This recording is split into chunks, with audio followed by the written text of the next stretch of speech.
joining the Unboxed Pearls podcast, where we're going to have real conversations with real people. And our hope is that you would get something out of this if you could just grab one pearl by the end of this conversation. But I'm going to tell you, this is going to be a really, really good one. I have women who are in law enforcement, who are veterans, they've been in the military, and they just want to talk to you for a moment and tell you why. I've always been curious about why they would join um, or choose such a career in their lives. And these women are going to come to you honestly, openly, and they're going to share their experiences and the whys. Let me introduce to you these women of valor, these awesome women of God who are going to talk to you today. So I have, and I'm just going to go across my screen, and hopefully you see it the way that I see it. Um, to my right, maybe, I see Latoya. Hey, Toya. And then I see you down Hi. there. Hello, down up under me. Hey, hey, hey. And then to her right, Maria. Hey, Maria. Hello. Hello, welcome, welcome, welcome, each one of you. Thank you so much for agreeing to share today.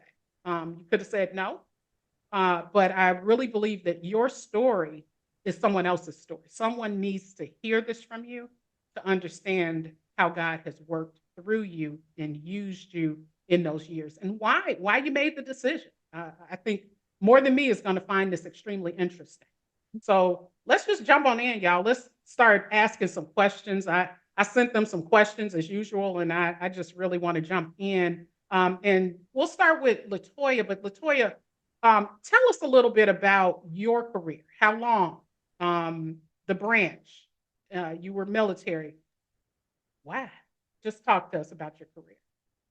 Hey, well, thank you, Mr. Muller, for having me on your podcast. I am excited to share, and me being as quiet as I am, that's rare.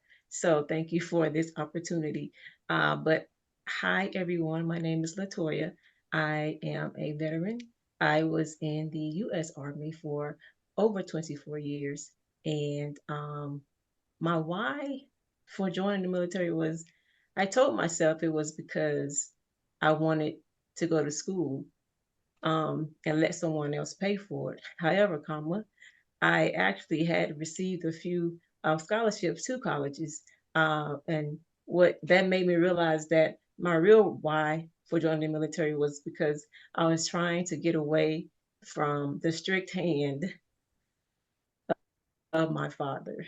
Um, my father was a big disciplinarian, and I didn't have very much freedom. So that's my why. Uh, and I think I'll stop right there so the other ladies can share. Thank you, Latoya. How about you, Maria?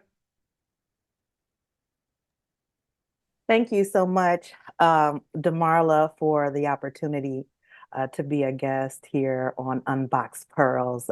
So this is so beautiful. And so I do not take this lightly. And hello, everyone. My name is Maria, and I joined the United States Army. I served for 3 years. I intended to retire. My why for joining the Army was simple. I come from a very large family, single parent home. I am the eldest, and I wanted to try to help my mother take care of my siblings. And in addition to, um, you know, in this place, so again, this is raw, and I want to be, honest. Being the eldest of seven, and trying to help my mother make ends meet. Um, I started working very early at a very early age, and and started hanging around with a circle that wasn't the best for me. And I saw many of my peers, their lives being taken due to gang violence. And I knew that that's where I was going to end up. And so it was it was an escape as well. So it was twofold. So yeah, and I'll leave it there. All right. Thank you. Okay.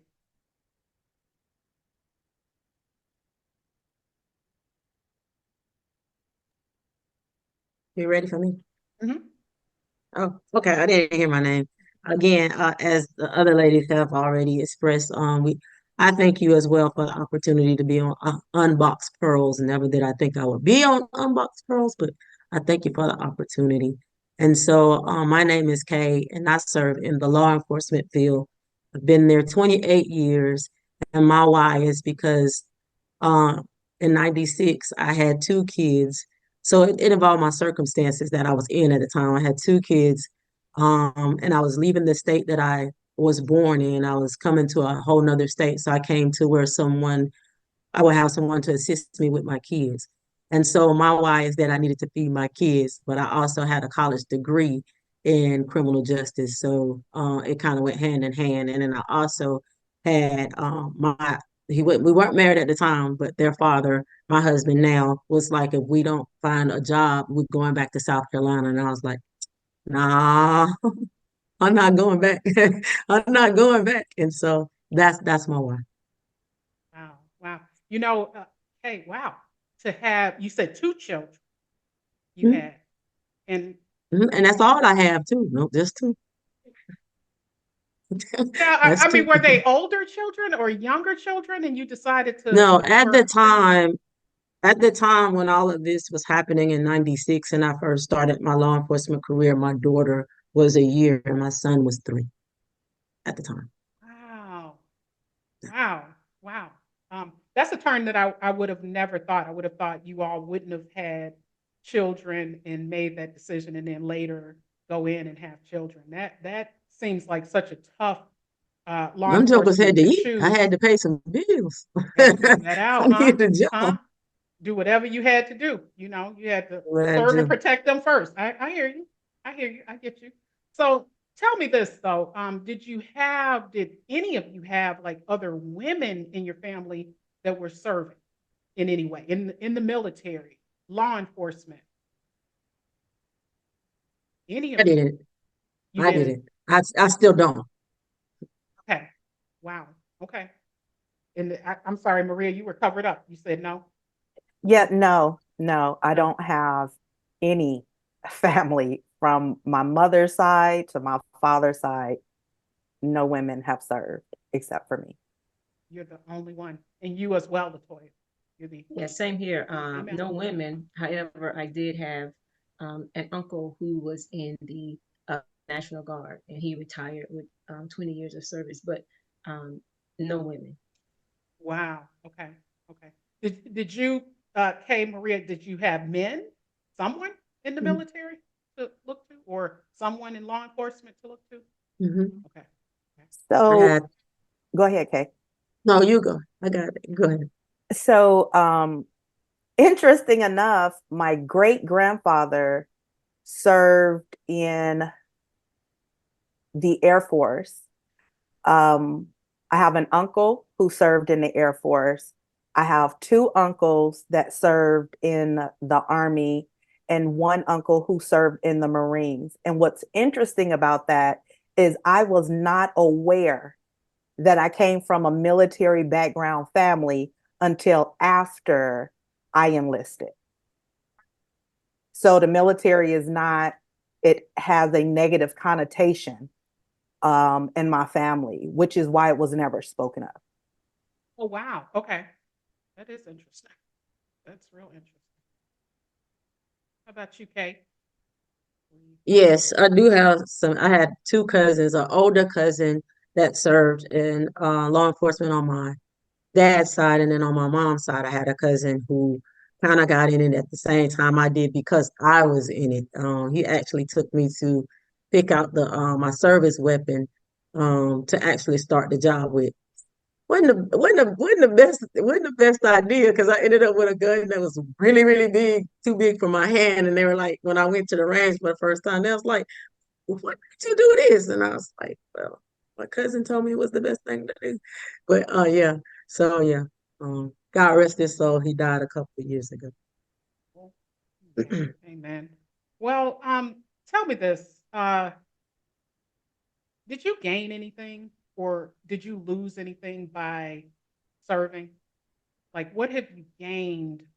I don't know, emotionally, spiritually, or maybe what have you lost due to your decision to serve in that capacity over the years? You talking to which one? Me? Yeah, that's fine. I'm gonna go on mute so I won't be the next one. You're gonna be the next one. But no, I've gained and lost some things, but it all ties into the legacy that will be left when I leave the career. And so, being in law enforcement and doing the things that, we're known to do, or people think we're known to do, I've gained knowledge, I've gained wisdom, I've gained skills that I didn't have when I came, leadership skills, actually, building relationship with communities and other people and other municipalities and other law enforcement agencies. Um, but I also lost some things.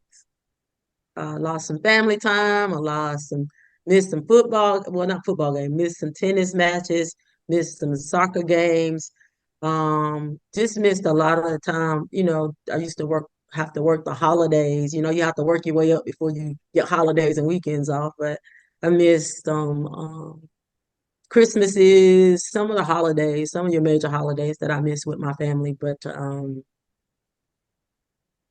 yeah, those are some of the things that I lost. But you add the loss and the gain together, and it's gonna eventually, I say to myself, balance out because the legacy that will be left when I leave is pretty much like let my work speak for me. Good. That's so good. What about you, Maria? What do you say? Wow. So, just as Kay mentioned, um, absolutely, there are losses and there are gains. And so I believe we might all share some of the same ones, but those relationships was a loss and a gain. And so to try to stay focused on one and then go to the other, I'll go in that order.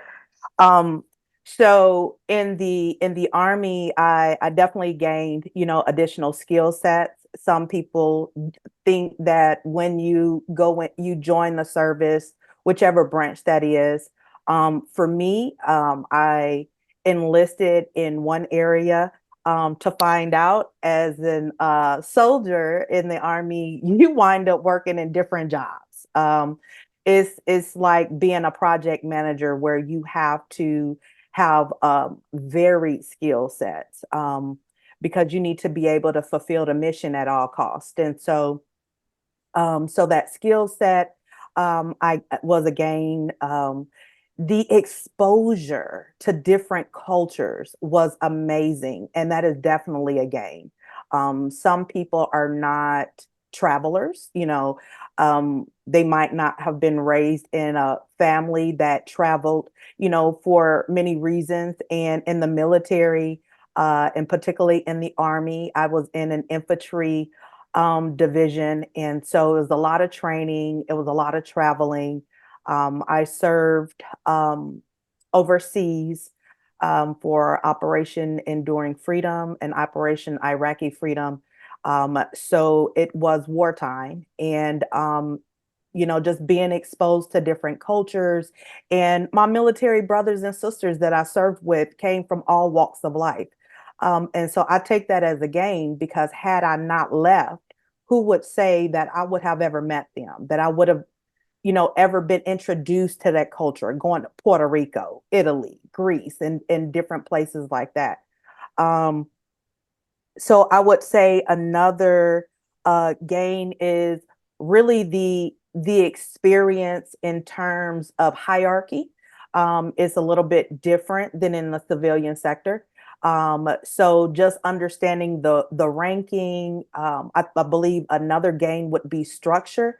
I was already structured, but that was a whole, excuse me, different structure to really adjust to. And I really believe another valued gain in my time of the service was the learning the ability to adapt and overcome.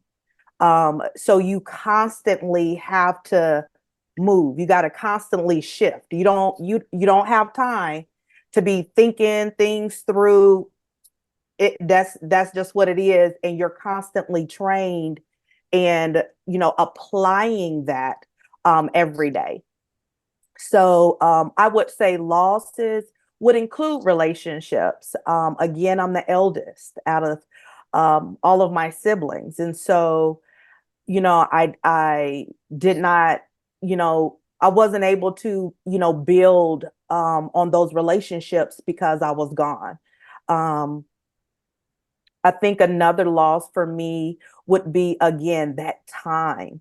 Time is just something you can't get back. And then when you look back, you're like, man, I wish I could have been there at the graduation. I wish I could have been there for, to help, my sisters sort of strategize and move in this life, as a girl, as a woman.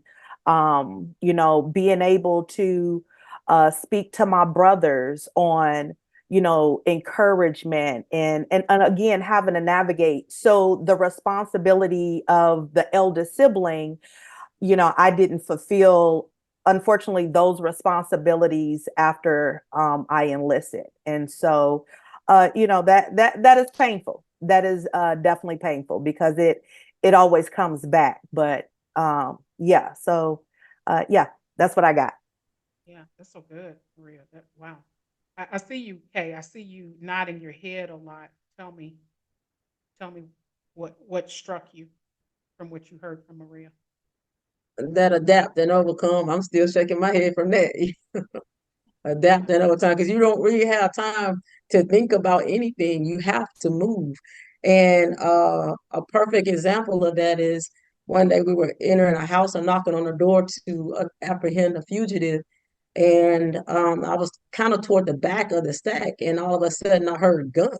And I was like, you can't think about it. It's time to move. I had to go. You can't think about it now. Good. Am I in the wrong spot? No, you're in the stack. You got to move, adapt, and overcome. You got to, like she said, the training. You can't. Nah, ain't time to think. You thinking you in the wrong spot. That's not gonna turn out too well. Am I right? I Yeah, go back. absolutely. I mean, life or death. When I went into Kuwait, um, there literally was a dividing line. And on one side, they were cheering us on and so happy we were there. They was like, freedom has come. On the other side, they were ready to shoot, do all things necessary because we were considered the enemy. And so, in those times, you got to be making sure your eyes is always on that enemy ground, as well as being always familiar with your environment because people blend in and that's one of the strategies of the enemy. But I know we're gonna get to that, but you know, um, so I did have, you know what? I'm not gonna say anything else because I want our sister Latoya to go. I'll piggyback because yeah. Oh no, this No, is no, you good. go ahead. You're doing so This is good good. because I mean I have nothing else to say because you've said everything that I could have said. I mean both of you and Kay, y'all have basically answered the question for me. So let's not repeat it. I mean like I mean like for real. Like I mean because when you I mean it there's nothing else to say. For real. Like is we are all we have all experienced similar things and we can all relate to the same thing and I I want to hear what Maria has to say before I add one thing though. I just want her to finish before I add my one thing. I was gonna say to add to my loss was trust. Um, there was trust loss um, when I was in the Trust military. in who? Just trust in people. People in general. Yeah, trust in people, and particularly in my leadership in the military, I was sexually assaulted, and things just went downhill. I served my country. Um, we we served our country together, and that's a band and a bond that cannot ever be broken. And when you have someone in the same circle as a leader who is instructing you with the instructions to follow to complete, different missions, and that trust was broken because of this person. And so I, at that point, in order to um, protect myself, I just shut off and really just stayed to myself and just went down a rabbit hole of self-medication. um, and so that was a loss, and that is something that I'm still being intentional to work on to this day. And you're a vet for how long? I've been a veteran since 2004. Wow, Yeah. that's a long time. And you know what? Thank you all for your service. I don't think I said that. That's something that I think is top of mind when I think of women going into the careers that you have, because you're around a lot of men. And it just makes me think, and Toya, I'm gonna let you speak and follow up in just a second, but it makes me think of those dangers that you go into just because especially when you have to travel out of the country. You're away from home, you're in unfamiliar territory, they're not with their families. Things like that can happen where there are assaults and abuses that would go on. Do you all think that it's a difference between how a man serves versus a woman as far as treatment? Because I don't know this for sure. You all, Toya, you being in there for, what did you say, 24 years? You know better than me. Kay, 28 years. Maria, been what, 30 years since you last served, 20 years since you last served. You all know this better than me, but it seems like it was a time when women didn't go on the front line. Am I saying that right? And then all of a sudden it was, whether she had a baby, whether she had a family or not, she could have had a newborn and she still went. To hear Kay's children were still toddlers, they were babies when she was going in. That was something that was unheard of. Supposedly, I guess, and I'll throw up air quotes, to protect you from the men that are in there or whatever is going on in there. So did you ever have a moment of reserve where you said, "Ooh, this is a little scary. Maybe I shouldn't do this." Where you knew that, hey, I'm gonna be around a lot of men, and that is risky if I'm in a close place with men. Did you ever get afraid and say, "Ugh, I'll just jump into that one. yeah, Maria, thank you for being so transparent yeah, in sharing about your assault, because that is an unfortunate reality for military women and men. You do have men who are assaulted as well. They may not always speak up, but it happens to men as well. But there is definitely a difference, because I can say for me, most of my career, I was the only female in my section. Um, but and there were days where, I was afraid, um, but I also was comforted because in my time of service, to go back to the previous question, the gains and losses, my biggest gain was my relationship with Christ. While I mm, grew up going to church, I did not know him on my own. I knew him because of my mother going to church with her and her praying for me. But it wasn't until I came to know him and wanted to know him for myself that I was able to get in a relationship with him. And when I did that, in those moments where I was fearful, he always brought me back to Joshua 1:9, which is on my on my wall right here. That scripture carried me through my entire military career after I came to know him as my Lord and Savior. And I say that when I worked with a lot of males all the time, those who knew that I walked with the Lord, they, instead of them, you know, being negative towards me, they kind of, God used them to be my protectors. So with me, maybe Maria can relate to this. When you're the new female on the block, anytime you go to a new location, everybody wants to know your story. Are you single? Are you, can I get with you? That type thing. And while you did have those females who were willing to let people get with them, I was not that female. And because of that, some of the males that I worked with, they became my protectors. If anybody came to my section new and they want to know about the quiet girl, um, I always had at least one or two guys who would say, "Don't touch her. Don't even talk to her. Don't even look at her. She ain't for you." They would always do that, right? But then in the same breath, they would talk about me too, because they would be like, "Oh, you so holier than thou, right? You think you walking with the Lord type thing." But they would still protect me. And years later, these same people who would talk about me, they found me through email and they said, "Hey, listen, just want to let you know that I gave my life to Christ. Mama. And I want to thank you for being an example." So Mm. it was different for me. It was good and bad because I deployed 5 times. And every time I deployed, the risk was there. You Yeah. you never I never deployed where a female wasn't attacked. So I just thank God that he was always protecting me because, you know, we try our best to stay safe. You have all these other things to deal with when you're deployed. And then you have to focus on what's close to you as well. It was just super stressful. It was super stressful.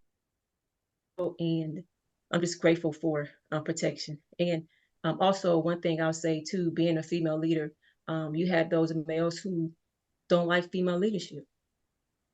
And to be a Black female who's younger than you, telling you what to do, that just made it even the more worse. Wow. You don't tell me what to do type thing. So I've had to deal with people not wanting me, male specifically, to be their leader because I was a young Black female.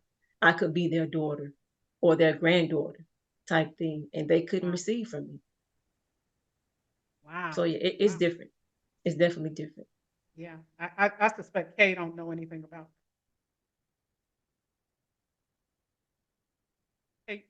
Kay, you don't know anything about what Toya's talking about? Yeah. And I know all that stuff she talking about. I just recently experienced that. I've been experiencing that for quite some time. To actually,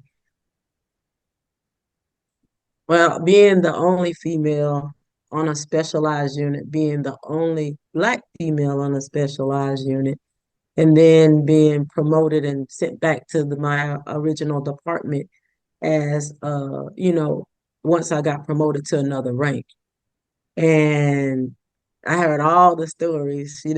She hasn't been here for such and such years. She's never supervised anybody. She only got the job because they needed to fill the slot with a Black female. Just all kind of stuff. So I definitely know what Latoya is talking about. But one thing about that, you guys, you know that most times when you're in that situation, that your name has already had a story before you get where you're going. It had no story. So they had to make up one. I didn't have no story attached to my name, so they had to make up one. Only thing they knew is that I did the job that I was assigned to do and I did it well. And I came with that and they wouldn't accept that. They wanted to accept some mess attached to my name. Oh, she did this with this guy, or she did this with this guy, or she messed up this way, or she messed up that way. But they didn't have them because I had been gone, detached from the department for quite some time. But when I came back, when I tell you, them jokers was like, we don't want, we don't. She been somewhere else, and they would talk to people, and they would come back to me, and I would just laugh because no story will you get. So I agree with Latoya. They can Wow. be something else when it's time for you to spit them rules out. Listen, and then don't get promoted into a position that you don't even qualify for. That right Oh, wow. there, Wow. oh honey, Wow. oh man. When you outrank the person that you when you are like, so I'll give you an example. I was a warrant officer one, um, and I was put in a high position, and right out of school, I didn't ask for it. They need to fill the slot, so I got put in it. And those who were working under me, they were superior in rank to me, and they had to report to me. They had to answer to me. And me, me being quiet as I am, I'm not confrontational. I'm not gonna argue with you. I'm not even gonna fight with you for a position or a slot. Like, I'm not that kind of person, because I always said what God has for me is for me. So if you want this position, you can have it. I'll move out of your way. I am not your competition. But when you are a W1 and you have threes and fours, wait, let me rephrase that for the civilians out there. Warrant officer one, newly promoted warrant officer one, who was over chief warrant officer threes and chief warrant officer fours. They had to report to me. That was a struggle every single day. Not to mention the fact that I was already downrange somewhere, dealing with all the other chaos that goes with that. Now I got to fight with you to get a report. So the struggle was real, but I was able to overcome. And I think a lot of times when people mistreat you because they don't know you, they come back later and they apologize. And I had that happen to me a few times. I had my boss tell me that I shouldn't even be in that position. And I'm like, I didn't ask for this, but thank you for that vote of confidence. So now I'm having to prove myself to him so that he can know that, hey, just because I'm a W1 doesn't mean I can't do my job, because I knew my job and I did it well. Otherwise, I wouldn't have been put here, sent here. So you have those people who may not agree with how you got to where you are, and they will, like Kay said, make up stories. They'll put some stuff on your name that's not respect, and you either have to respond to it or just let it be what it is, which is just gossip. And you let them realize over time that they misjudged you, and they'll come back and apologize to you. But it was an unnecessary struggle for me to have to deal with, men not wanting to work with me because I was too young, or because they outranked me and I was, too young in the ranks. I was inexperienced. But once they saw my work ethic, they knew that, okay, she might be okay. But it's just unfortunate that we have to fight always for the respect that we deserve. Absolutely. So many things to touch on. I agree, agree, agree, agree, agree, agree, agree, agree. Um, the disrespect when you walk on the scene. We have to prove ourselves at the very beginning, how we walk, how we talk. Now, unlike my sister Latoya, I'm not the quiet one. Y'all heard me from the very beginning. I was in the streets. So, hey, praise God that wind up working for my benefit in the military. Um, I did learn to submit, right? All that stuff was broken through basic training. Because I didn't experience any discrimination. I didn't experience, sexism or anything like that in basic training. At the time, I did believe that they were pushing me harder, but it was for my good. I wind up receiving several medals even after basic training, because I learned, developed, and applied leadership skills, because I learned how to communicate, how to strategize, how to draw out plans, how to fulfilled a mission without being micromanaged. So when I finally went, showed up at my, I know I say showed up like, hey, I didn't know where I was going. For real, I didn't know where I was going. But anyway, when I did get to my duty station, I found out it was an infantry division. And I had a recruiter say, look, you're not even going to be stationed there. They're going to send you to another area. That's normally where they send the females. And I was like, oh, okay.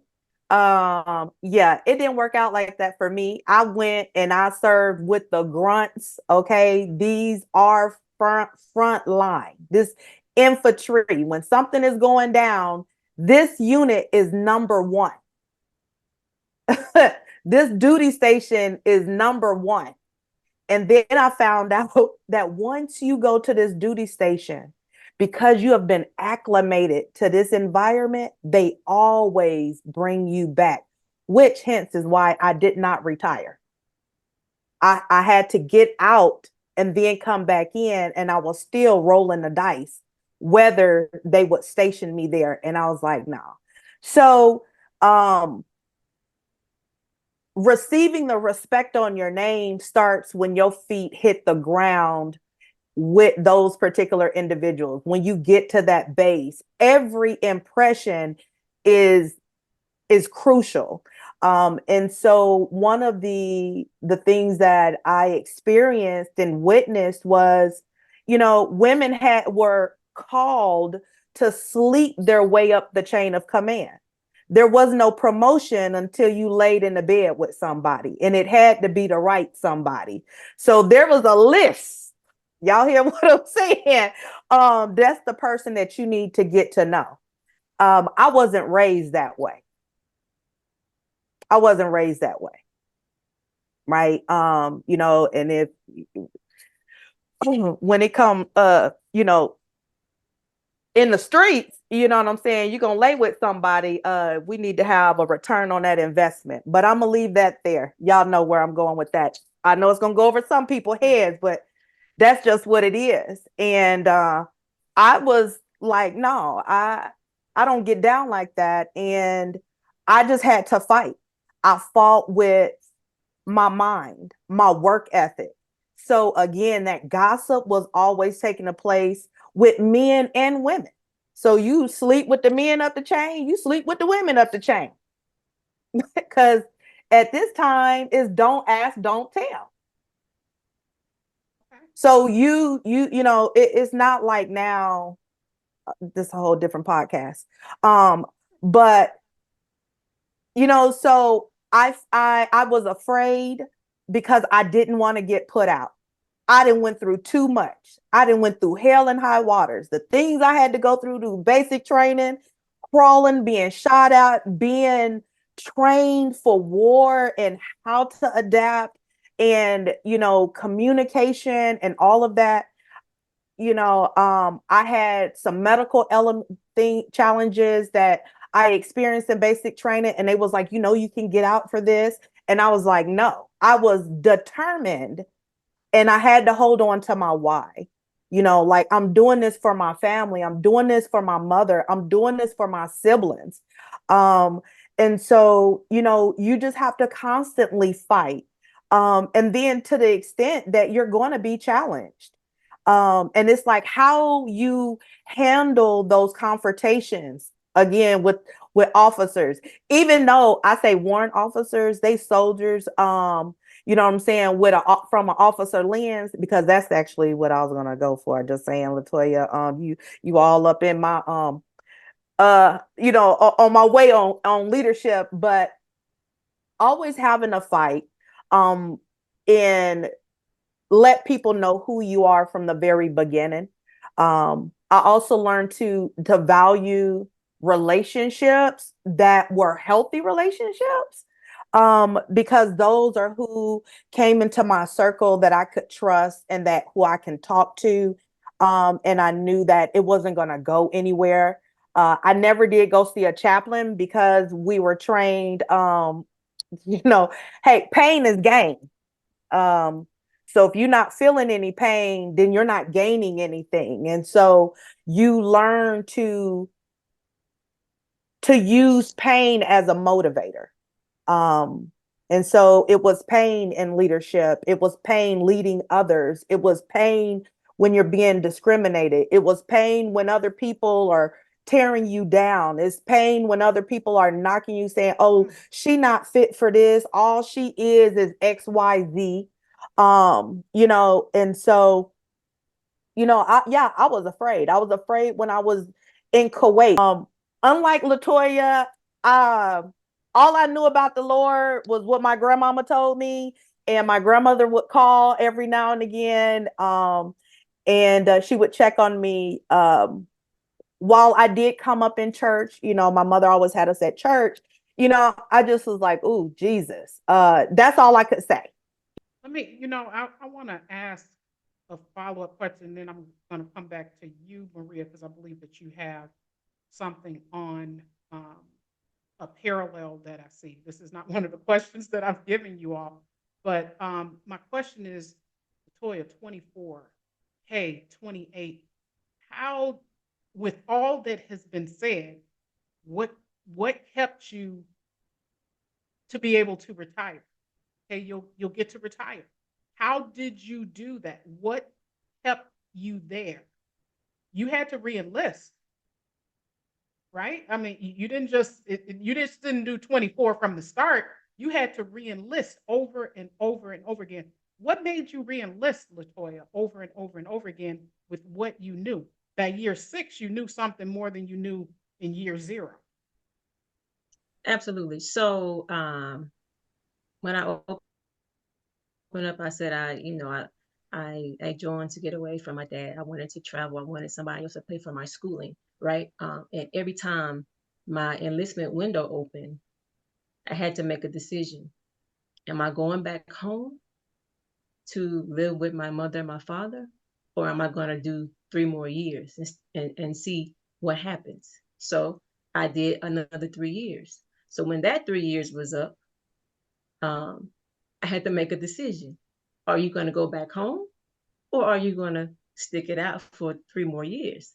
So I stuck it out for 3 more years. Now, when you get to that 10-year mark, enlisted, you become what they call an indefinite status, right? So now I'm at 9 years. Now I got to decide, okay, Toya, you've done 9 years. You're clearly not going back home, right, to live with your mother and your father. So are you going to stay enlisted, or are you going to try to do the last 10 years to hit 20 as an officer? So my decision was, okay, I'm going to become a warrant officer. So I submit a packet to become a warrant officer because I had a lot of people saying, "Hey, just put in the packet. You'll get it. You're young, you're female, you're black, you'll get it." I submit my packet, and it was denied. I was fully qualified, non-select. So I said, okay, Lord, that's not a no. So obviously, I still have something to do that I haven't completed. And I remember my pastor at the time when I was in Germany, he said, "Latoya, what does that mean to you? Fully qualified, non-select." I said, I said, I think God is telling me that there's something else for me to do. Some other person to help, or, I have something else to do. I said, he's not saying no. He's just saying not yet. So I resubmitted my packet, and I was selected on the second try. So once I got selected, you just go through the ranks of warrant officer. You graduate as warrant officer 1, then you get promoted automatically to chief warrant officer 2, and then from 2 to 3, that's when you got to compete, right? Again, I'm not your competition, right? I'm not. I had so many people who, were like, you have to get these evaluations, and they have to be excellent all the way. Mine weren't always excellent, and I was not trying to beef mine up to make them say something that I was not. My peers didn't feel the same way. So they were always trying to get the hard positions, the tough positions, the one that require a lot of responsibility. They were trying hard to get the positions that I was just given. So I knew that every time I got promoted, I always thank God because I knew I didn't do it on my own. Little quiet Latoya didn't do it on her own. She always, she gonna work, but she gonna try to stay behind the scenes and do her work and do it good. So it was God who kept me on this journey because I didn't have anywhere else to go. And I know that had I not stayed, I would have missed out. I probably would have missed out on connecting with Christ because I would have been doing my own thing, right? I had no reason to, get to know him on my own. I would have just been going to church with my mom or, my sister, just to check the block on Sundays. So I would have missed out on that opportunity probably. And I would have missed out on meeting my husband. And I would have missed out on having my daughter. So I know that my military career, I know, the scripture says he has a purpose and a plan for us, right? And I know without a doubt that his hand was on my life, my entire military career, because I could have easily just went back home to my small little town with a caution light. That's how small we are in my hometown. And just lived at home, my mom, or worked at, the local grocery store, Walmart, whatever I could have done. And I'm not saying that's a bad thing, but I knew that there was more for me to do. And I wouldn't have been able to do it if I would have just done my 3, 6, 9 years and got out. So I know that God orchestrated this for his purpose. So that's why I stayed. I just I just felt I knew I couldn't just get out because I didn't know what else I was going to do, and I know what I'm supposed to be doing. And I'm enjoying doing the work that I do in my retired life. So a lot of people say my family. One thing I lost, Maria, was family. Relationship with my family. I thought that when I retired, I would reconnect with my family. Um, Still trying to do that. Like my family still doesn't. Um, they haven't really let me in. And I've stopped trying so hard. I'm just like, okay, Lord, if it's meant to be, it'll be. I can't force myself on them. I can't try to share what I've learned, some principles, some values. I can't try to force, the financial advice that I've received to put me in a position to be, fully retired and not have to only work if I want to, not because I have to. Like I can't keep trying to force some of the things that I've learned on them if they're not open to it, they're not ready. So I'm still adjusting to that piece because I always want to help people. I'm a helper. I like to help. Um, I can't always fix it, but I will do my best to help you, to fix it. So it was all God. It was all God for me. Yeah. Talk to me, Kay. Tell me, 28 years. How do you? I know you don't have to necessarily re-enlist, but how do you keep going? Now, obviously, you fulfilled that part, right? You went in because of your children, right? Hmm. So you could have stopped at any time and went on. You got a degree. You could go somewhere else and, like you said, local Walmart, whatever. I don't know, and still raise your children. Why did you? Why? Why did I stay? Yeah, And how? How? interesting enough, my first day on the job, there were like fights everywhere in the correctional facility, and I had to respond because I was the new person and not really knowing how to run an actual floor of the facility. And when I tell you there were fights and things going on that first week that I was hired and went to work and reported. And then I came home and I was like, what are you thinking? What are you doing? But then after that first week, I was invested because these were the people that entrusted me enough to give me a job in the time that I needed one. And so at that point I had became somewhat loyal to them. Like I gotta they gave me this opportunity. I can't squander it. And then they sent me to the academy and I almost outed myself because they were in the transition of switching from so many push-ups a minute and so many sit-ups a minute to the run so many minutes, and I wasn't as healthy as I am now. But that's the reason that you see me always running and push up and jump up, and because I had an issue with that when I went down the first time I was in the academy for 6 weeks, and I was on my way to my best friend's wedding, and I'm a small town. I think we got two caution lights in ours. And on my way there, my brother was driving because my daughter was really, really whiny. And so I told him to drive while I get her quiet, got her back into her car seat. And my son was like, Mom, this seatbelt is choking me. So we're traveling early in the morning against my husband's wishes, by the way. Um, and so when I woke up, we hit a guardrail going 70 miles per hour, flip and flip, flip, flip. My son was thrown from the vehicle, but um, that was 6 weeks into the academy, and I dislocated my hip, so that means I had to go back to the academy. And so when I went back to the academy, they had push-ups. You had to do so many push-ups in so many minutes, and I missed it by one push-up. And so I came back and I stood in my dad. I call him my daddy at work. I stood in his office and I had tears in my eyes. And he said, "What you crying for? Ain't nobody finna fire you." Those songs, such, gave me some instructions. And I was like, "Oh, I'm not fired." He was like, "No." I was like, "Oh, okay." And you know, the tears automatically drew, because I was like, he gonna make us go back home if I don't have no job. I felt all messed up. Anyway, to make a long story short, I ended up going to the academy like 3 times. So the third time, I made it, and I was in.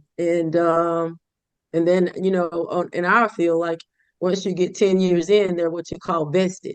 And so once you get vested, it's like, where are you going? And then next thing you know, I looked up after my special detail and I was at 20 something years. So where are you going? And so that's my reason for staying in. It's basically because I tried for, in other places that I ran and I made it, but they didn't call me out loud. Well, anyway, they called me and I was loyal to them. So and that's where I've been. And I really didn't experience any of those things that you guys were saying until I got moved to the specialized unit because they took care of me in my home, at my home agency. We all got along and we did things. But when I got to this specialized unit, they were like, I heard comments like, "What does her husband think?" That's all new joke because he don't say nothing when the check come in. What you worrying about my house for? I'm not your wife. You need to be worrying about your wife. You worrying about the wrong thing. Those comments always sending me to the back door because that was the lesser thing to do. It's a big thing for you to go through the front door. Who is it? Who is it? But a couple of times, let me tell y'all something. If they go into the front, y'all think they coming out at the back. And so they hear me in the back. Take your hands up. They run around and looking, what y'all think? And so, I mean, that's when I started experiencing other things that I heard other women talk about when they're in law enforcement, or how they're treated and given the less jobs for this and less jobs for that. But I learned I didn't always have God, between because I used to curse like a sailor. Boy, I was cursing so bad one time. I was like, you need to do something with your mouth. And so I had to correct that on my own because it was really bad. But then, once I did, I would say things like, um, I would be saying things, but I was quoting scripture and not know it. If that makes sense to anybody on here, like you can't do people wrong and all that stuff, or this ain't gonna last always. And the more they tried to break me, um, they would be there standing, they were discussing what we're gonna do, where we're gonna go, and I'll walk up and them jokers will walk away. But I say all that to say this: by the time it was over, they had me training everybody that came over there. the female that nobody wanted to deal with was the one that was training all of them. And then some of them, when it came to some of the pressures that I had to deal with, as far as not being one people wanted to be around and stuff, men crumbled and they left. Wow. Yeah. Wow. So that's I hope I answered your question. I kind of went Yes. left kind of You didn't I know. have No, I really, start you feeling did. that thing. I get personal. I can tell you the day they sent me over there. It's September 30th, 1996. I don't play about that. Like I had to fight. I had to fight. I had to fight. But it was a group of guys that said, took me into under their wings and said, in this crew, no one gets left behind. And we were known as the crew of misfits. We called ourselves that. But when they taught me the skill, I learned the skill. And that skill that they taught me when they left, I carried their legacy on. And you would have some of my closest people that I worked beside that would try to catch the number. But it was never about a number with me. It was just about us together doing the job and getting it done well. And so as they continue to try to catch me, let me just say this, they never did. But anyway, as they continue to try to catch me, the more work and the more fun that we had. But it was after I had to work my way.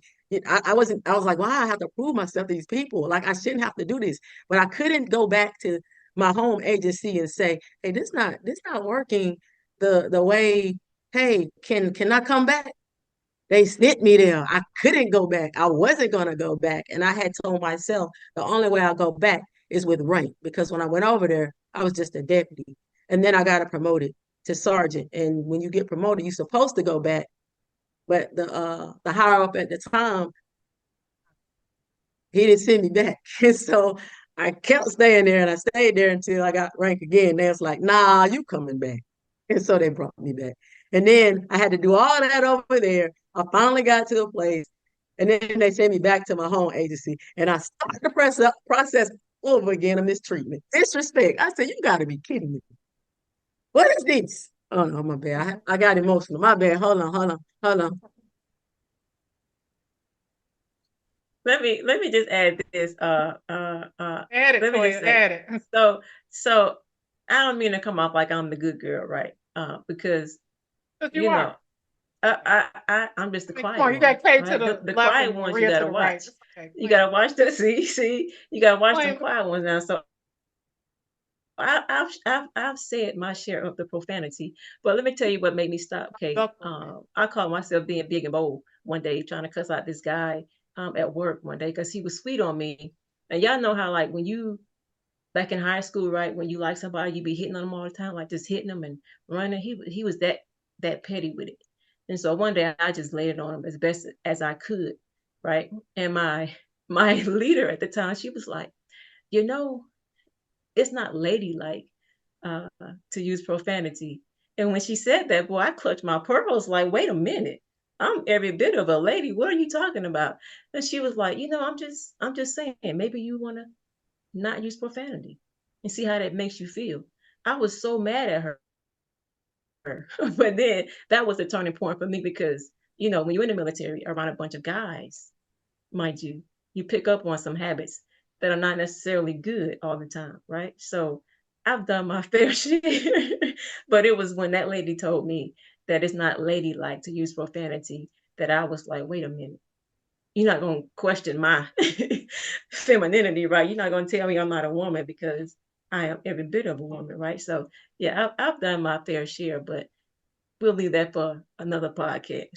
Okay. Because you're gonna have questions. Trust me on this, and we'll have to because I never served a day in my life, so I don't know. But you'll have to come back and answer the questions. My other podcast people have asked questions, and I had to go back to them and say, you got to come back. You got to answer these questions for these individuals. So expect that will happen for you. Maria, and I think even Kay brought something up towards the end of hers. My curiosity, once again, a question that's not out there is you've done both. You've done military and corporate America. And you all talk about the disrespect. You talk about how you have to prove yourself, right? I can tell you, I've been in corporate America for 30 plus years. Sounds familiar to me. Is there a difference between that in the military, and what would be the major difference in how you can be expected to prove yourself in district? So thank you so much for that question. No, there's no difference. Because if I had to fight in corporate America as well. And as a matter of fact, when I was honorably discharged, so I completed my term, and it was by one day. When I say one day, it's because the president had issued what's called a stop loss and officially declared war here in this United States of America. And so I got out one day ahead of that loss. I moved to I'm a city girl, so I moved to another city in another state that was very prominent, and particularly in the field of education and IT. Um, and I'm submitting my resumes, and I wasn't getting a job. And the reason I wasn't getting those jobs and not even getting the interview, I would get a call. But what it was they saw what I was so proud of and fought through, and praise be to God, came home not in a casket or a flag stretched over, or, dog tags being surrendered to my family. I thought I was going to be welcomed. I thought that my country was going to take care of me. Um, so when I applied for positions, I was overqualified. Wow, I was overqualified. that's And great. the only thing I knew to adapt and overcome. So I went back to the drawing board. I took the military off my resume, and it was nobody but God. Because God reminded me of what I had been through, what positions I had worked before, and that skill set was still good. You know what I mean? And so I just went in entry level, and just did what I did. And once I graduated, the year I graduated, I went, 4-year private college, and I graduated in 3 years because I went through the summer times. I was not playing. I was like, I got to get this degree because I was trying to get into the IT field, and I was working contracts.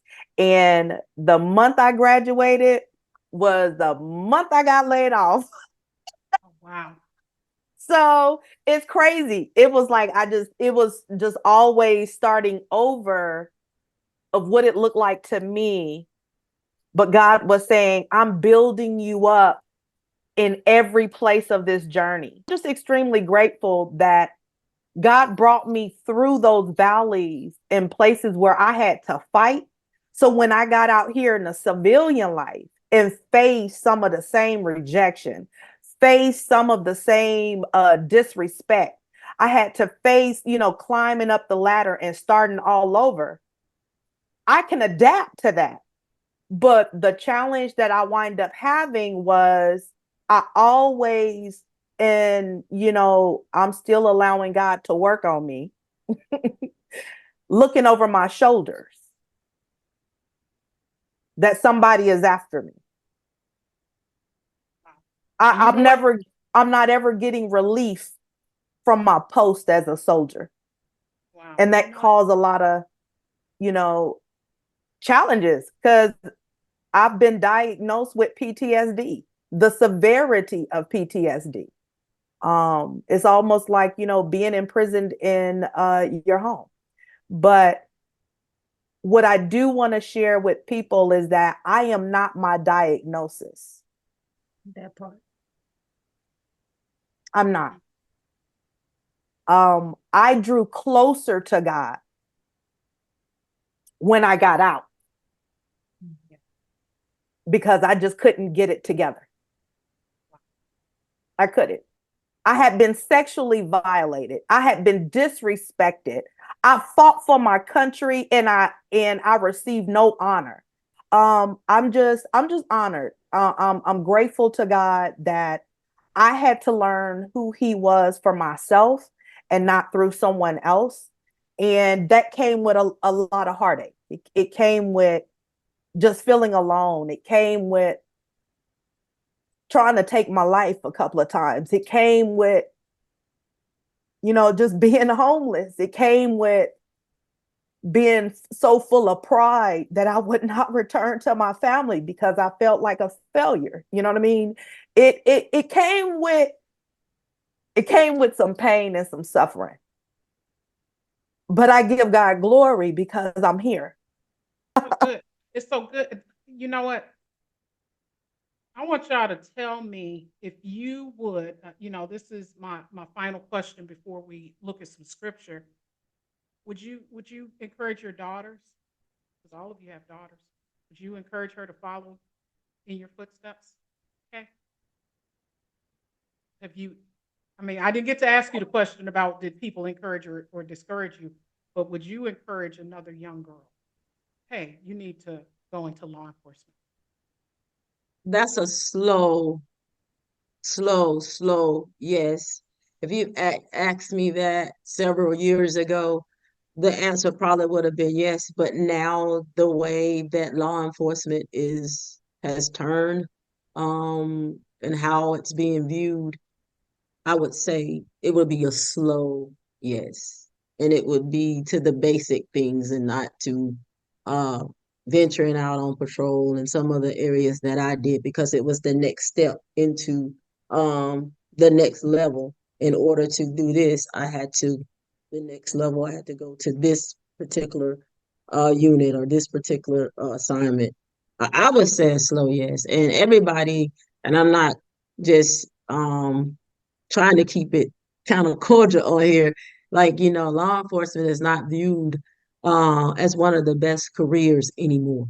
It's actually um, gone down a notch, and a lot of people are kind of disrespecting it in a sense. But at the same time, I still get up and put my badge on and I head in every day, knowing that it's changed tremendously. And so that would definitely be a slow. Yes, because it's still some things that you can do in law enforcement, and it's still some people that's out there that needs the service. Even though they've talked about shutting down, cutting out law enforcement budgets and things like that, and they don't need law enforcement. That's before the chaos hits. When the chaos hits, that's what you normally do. And I had someone that I was working with in reference to try to find someone that had offended them, and they got really, really, really nasty per se in the beginning. But when the chaos hit and the person began to look for them every day, messaging them and doing all kind of crazy stuff, who did they call? Not Hey, I know I Ghostbusters. said such and such and such and such. Yeah, yeah. So I would say slow. Yes, but I did not encourage my daughter. So, and she's 30, and no, I guess she saw enough of it from the inside to know that's not nothing she wants to do. Yeah, yeah. What about you, Maria? Would you encourage your daughter or niece or some little girl that you meet at church to join the It military? is um it is definitely a slow yes for me. Um because despite that why, you're going to be introduced and exposed to, the pros and the cons. And I believe that the pros do outweigh those cons because it prepares you for the reality um, of life. You know what I mean? And um, so I would encourage, I do encourage, um, but I come from a lens of be cautious, stay awake, don't get caught sleeping. You don't have to succumb to the gossip. the assembly of others trying to tear you down. That's the enemy. I didn't have anybody to pour into me like that. And so I'm an advocate for veterans. I'm an advocate for our community. And I do encourage. I honestly, um,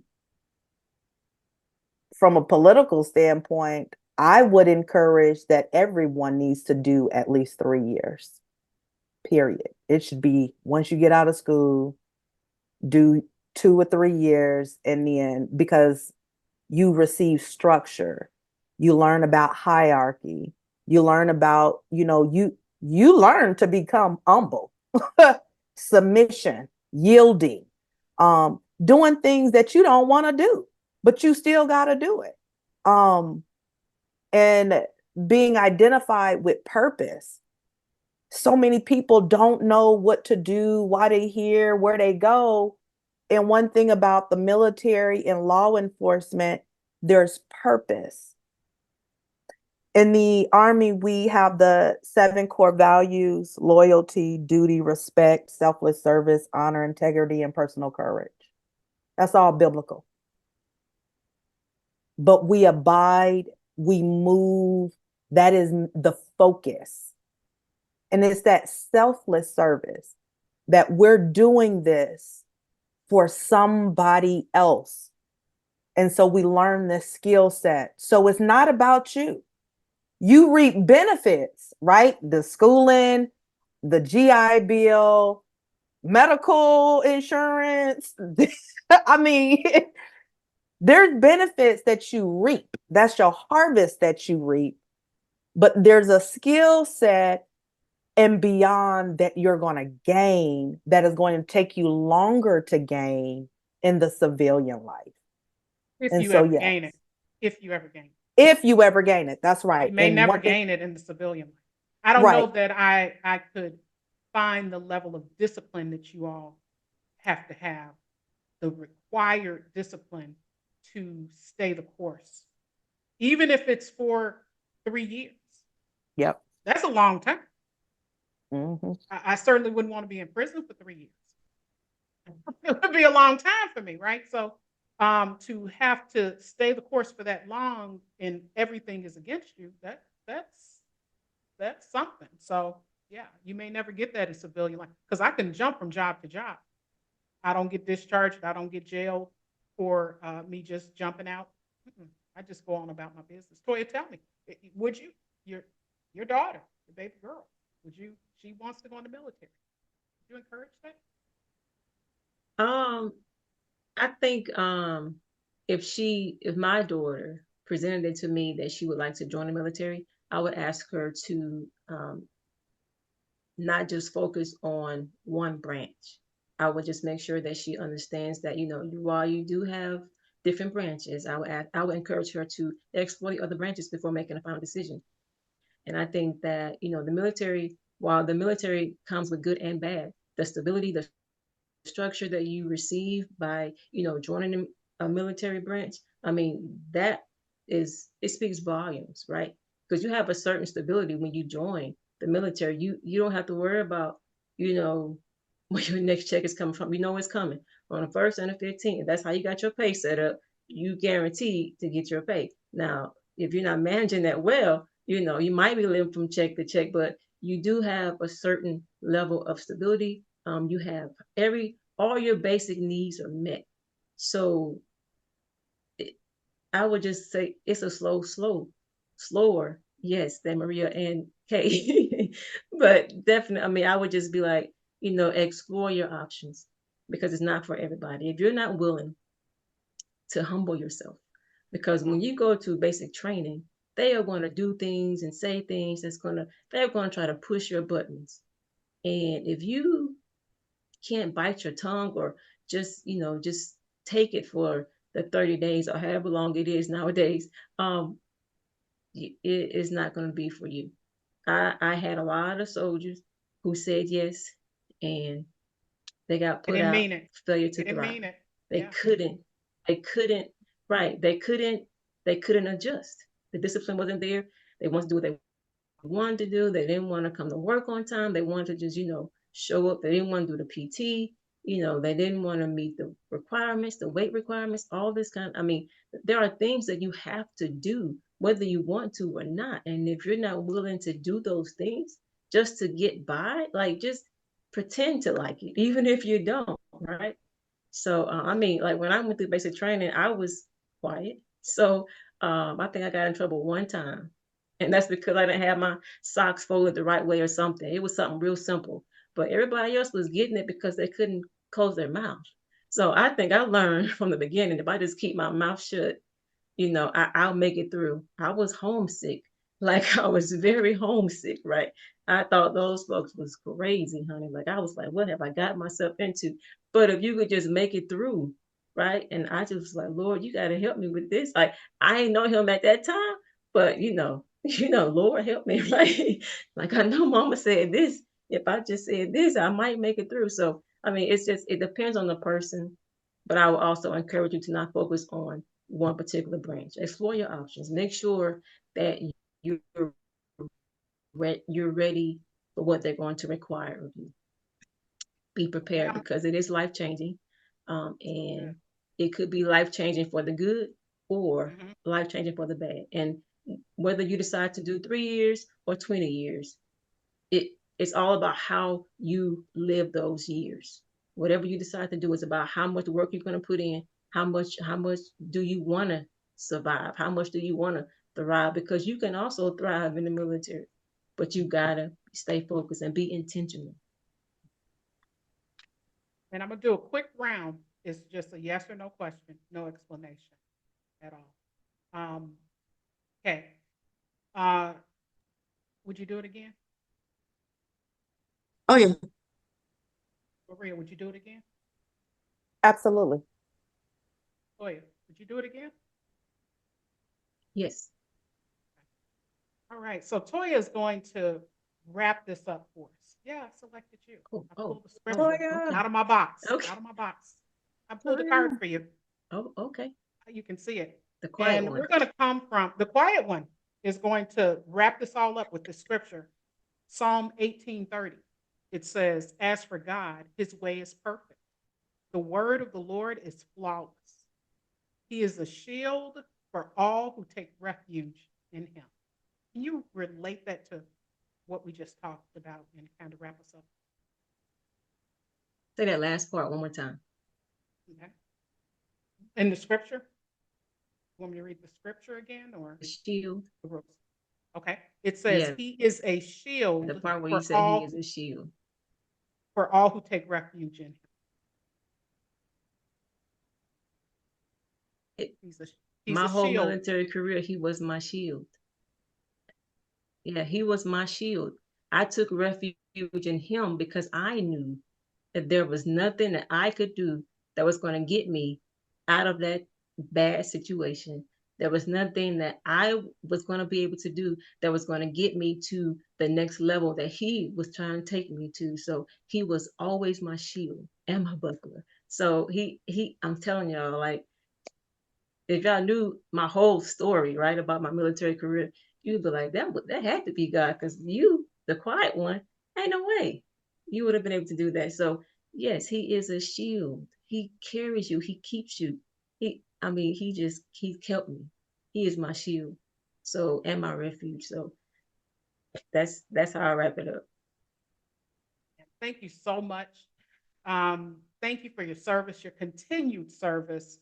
Kay, I just would not have the nerve to do and go through what you all went through. So, and I just love each one of you, even though some of you don't behave as well as others, but it's okay because I still love you, Kay. And I love you so much, Maria. Toya, the quiet one, she's usually pretty compliant, but I love you. And I thank you for just coming on up Unboxed Pearls and spending this time with us today. I know somebody was helped. They found similarities in the stories that you told. You've been so transparent, and it's just not enough words for me to be able to say thank you to you. And to all of our viewers, we thank you for attending today. We look forward to seeing you again.